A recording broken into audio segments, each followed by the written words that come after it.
इस वीडियो में हम चर्चा करेंगे 25वां अध्याय रुद्र संहिता शिव पुराण का। श्री राम का सती के संदेह को दूर करना।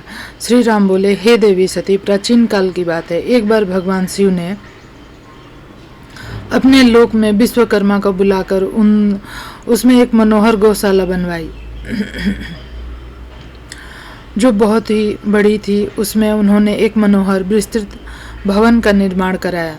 उसमें एक दिव्य सिंहासन तथा एक दिव्य श्रेष्ठ छत्र भी बनवाया।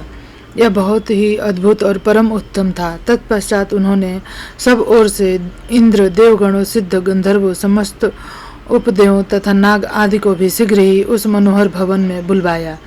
सभी वेदों और आगमों को, पुत्रों सहित ब्रह्मा जी को, मुनियों, अप्सराओं सहित समस्त देवियों सहित 16 नाग कन्याओं आदि सभी को उसमें आमंत्रित किया, जो कि अनेक मांगलिक वस्तुओं के साथ वहां आई। संगीतज्ञों ने वीणा, मृदंग आदि बाजे बजाकर अपूर्व संगीत का गान किया। इस प्रकार यह एक बड़ा समारोह और उत्सव था। राज्याभिषेक की सारी सामग्री एकत्रित हुई। तीर्थों के जल से भरे घड़े मंगाए गए। अनेक दिव्य सामग्री भी गणों द्वारा मंगवाई गई। फिर उच्च स्वर में वेद मंत्रों का घोष कराया गया। हे देवी, भगवान श्री हरि विष्णु की उत्तम भक्ति से भगवान शिव सदा प्रसन्न रहते थे। उन्होंने बड़े प्रसन्न होकर श्री हरि को बैकुंठ से बुलाया और शुभ मुहूर्त में श्रेष्ठ सिंहासन पर बैठाया। महादेव जी ने स्वयं अपने हाथ से उन्हें बहुत से आभूषण और अलंकार पहनाए। उन्होंने भगवान विष्णु के सिर पर मुकुट पहनाकर उनका अभिषेक किया। उस समय वहां अनेक मंगल गान गाए गए। तब भगवान शिव ने अपना सारा ऐश्वर्य, जो कि किसी के पास भी नहीं था, उन्हें प्रेम पूर्वक प्रदान किया। इसके पश्चात भगवान शंकर ने उनकी बहुत स्तुति की। जगतकर्ता ब्रह्मा जी से बोले, हे लोकेश, आज से श्री हरि विष्णु मेरे वंदनीय हुए। यह सुनकर सभी देवता स्तब्ध रह गए। तब वे पुनः बोले कि आप सहित सभी देवी देवता भगवान विष्णु को प्रणाम कर उनकी स्तुति करें तथा सभी वेद मेरे साथ साथ विष्णु जी की वर्णन करें। श्री रामचंद्र जी बोले, हे देवी, भगवान शिव अपने भक्तों के ही अधीन हैं। वे अत्यंत दयालु और कृपा निधान हैं। वे सदा ही भक्तों के बस में रहते हैं। इसलिए भगवान विष्णु की शिव भक्ति से प्रसन्न होकर भक्तवत्सल ने यह सब कुछ किया। इसके उपरांत उन्होंने विष्णु जी के वाहन गरुड़ध्वज को भी प्रणाम किया। तत्पश्चात सभी देवी देवता, ऋषिगण, मुनियों ने श्री हरि के सच्चे मन से स्तुति की। तब भगवान शिव ने विष्णु जी को बहुत से वरदान दिए। कहा, श्री हरि, आप मेरी आज्ञा के अनुसार संपूर्ण लोकों के कर्ता, पालक, संहारक हो।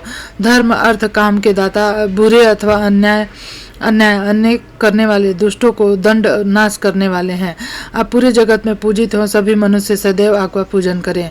तुम कभी भी पराजित नहीं होगे। मैं तुम्हें इच्छा की सिद्धि, लीला करने की शक्ति और सदैव स्वतंत्रता का वरदान प्रदान करती हूँ। हे हरे, जो तुमसे बैर रखेंगे उनको अवश्य ही दंड मिलेगा।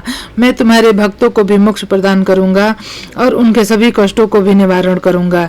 तुम मेरी बाईं ओर से ब्रह्मा जी, मेरी दाईं ओर से प्रकट हुए हो।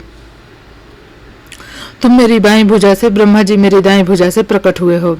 रुद्रदेव जो साक्षात मेरे ही रूप है, मेरे ही हृदय से प्रकट हुए हैं। विष्णु, आप सदा सबकी रक्षा करेंगे। मेरे धाम में तुम्हारा स्थान उज्जवल एवं वैभवशाली है। वह गोलोक नाम से जाना जाएगा। तुम्हारे द्वारा धारण किए गए सभी अवतार सबके रक्षक और मेरे परम भक्त होंगे। मैं उनका दर्शन करूंगा। श्री रामचंद्र जी कहते हैं, देवी, श्री राम को अपना अखंड ऐश्वर्य सौंपकर भगवान शिव स्वयं कैलाश पर्वत पर रहते हुए अपने पार्षदों के साथ क्रीड़ा करते हैं।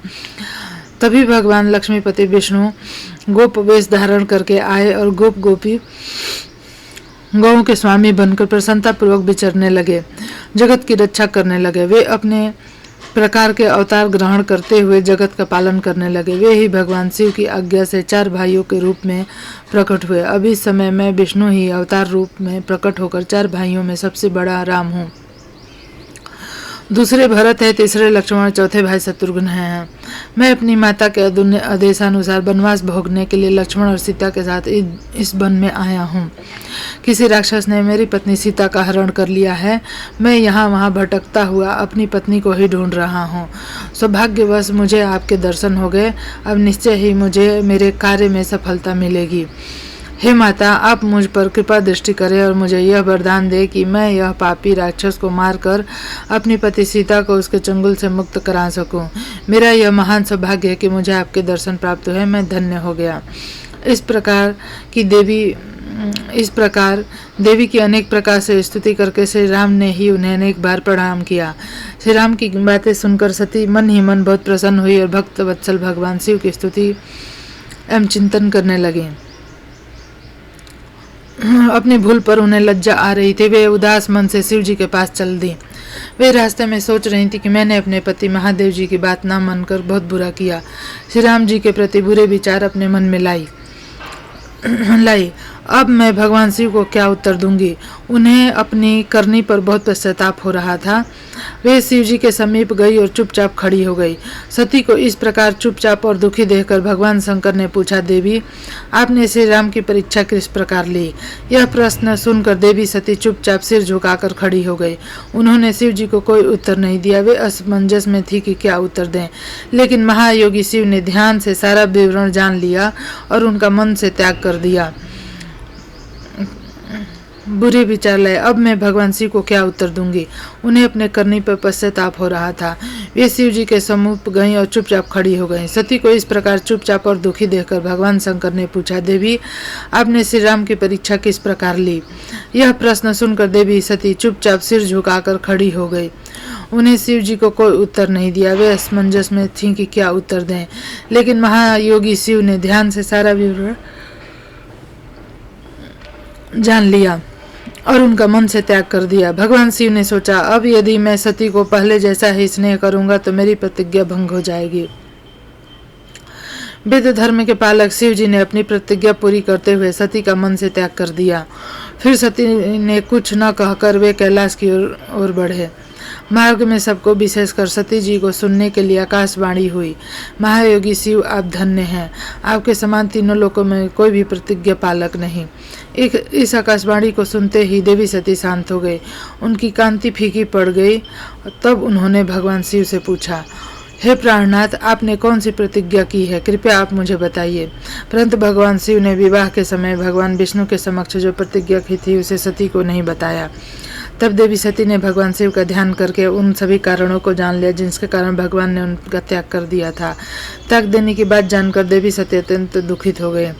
दुख बढ़ने के कारण उनकी आंखों में आंसू आ गए और वह सिसकने लगी। उनके मनोभाव को समझकर देवी सती की ऐसी हालत देखकर भगवान शिव ने अपनी प्रतिज्ञा की बात उनके सामने नहीं रखी।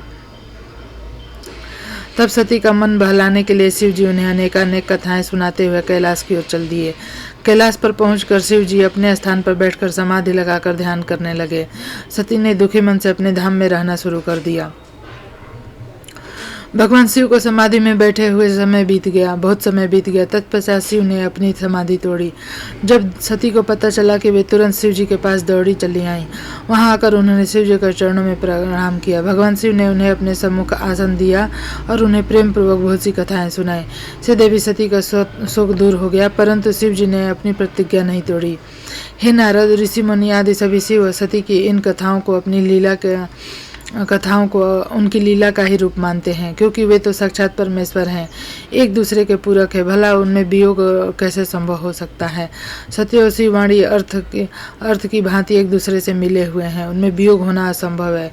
उनकी इच्छाओं और लीलाओं से ही उनमें वियोग हो सकता है। 26वां अध्याय, दक्ष का भगवान शिव को शाप देना।